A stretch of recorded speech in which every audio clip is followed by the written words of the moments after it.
Thank you. It's 19 minutes to 9. Now, Birmingham's Jewellery Quarter has a 250-year heritage and still produces more than 40% of the UK's jewellery. But firms are warning of huge skill shortages. They say there's no one to replace staff as they retire. Well, now an academy in Birmingham is joining forces with the prestigious Goldsmiths Institute in London to create the country's first ever T-level qualification in jewellery. James Bovell reports. Sparking an interest in an industry struggling to survive. The country's first ever T-level in jewellery, a stone's throw from Birmingham's historic Jewellery Quarter.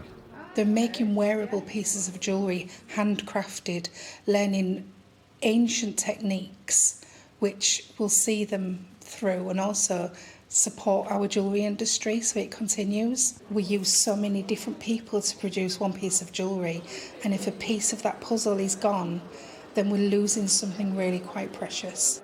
5 students are learning the tools of the trade as part of a newly formed £1 million institute, a collaboration between Aston University and Goldsmiths in London. Hello everyone, we're the Leopards. We've come up to London to see what you're doing with our boxes.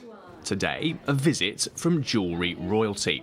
So-called King of Bling, Theo Fennell, is part of a group called the Leopards, who provided bespoke toolboxes to support the students. It's not just a hobby, it can become a genuine job for life. And I think if you can make something you love as a hobby into the thing you do for your job, then you're a happy soul. The standard of what I'm seeing is quite extraordinary. This is a new fledgling course. We're not even 1 year since we delivered these toolboxes. 2 times I've spoken to students here a bit like, what's the next thing? They're ready for that. Joanna moved here from Portugal specifically for the T-level course, attracted by the city's 250-year jewellery heritage.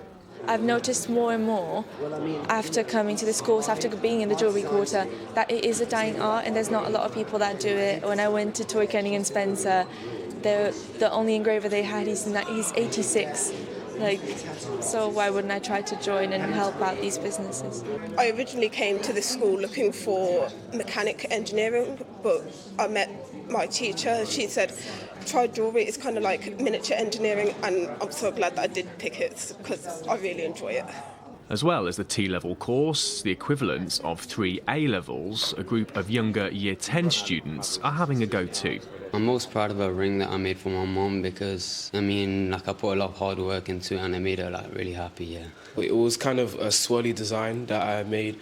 I wanted to kind of keep it simple and not overdo it. If I get the opportunity to do the T-level, I'll continue doing jewellery because I really enjoy it. The Institute is working with firms like Bespoke Quarter to offer apprenticeships to T-level students when they graduate next year. The company's found it difficult to find skilled jewellers. Anytime we put a job advert out, we're not swamped with applications. There's a handful of applications, and trying to find the right person who's the right fit for the company with the right skills is really difficult. We're really excited to get that first cohort through and into the workplace on a full-time basis. This course, like the jewellery being produced here, is one of a kind. The team is working with other schools around the region to ensure the industry not only survives, but thrives. James Bovell, BBC News. I love how uninterested that dog looked at the jewellery making there.